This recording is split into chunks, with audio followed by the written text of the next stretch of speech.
this is what I'm looking for when it comes to any like low carb, keto bread, keto flour. It's not like inherently just 0 calories.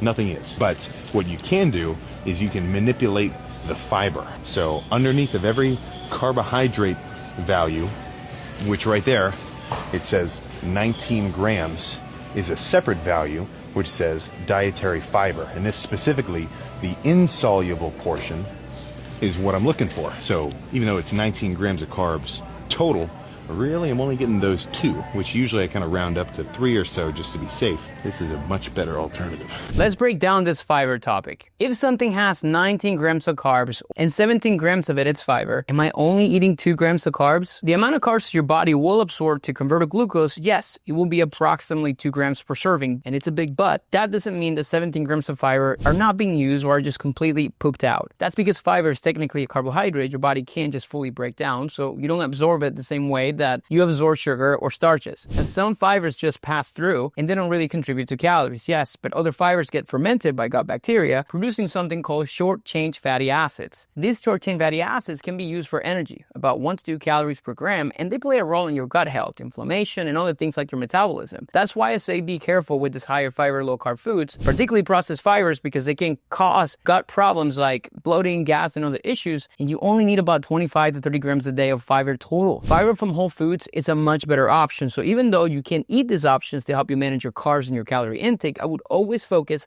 on the overall diet quality, ideally coming from whole food sources. For more tips from a registered dietitian, hit that follow button.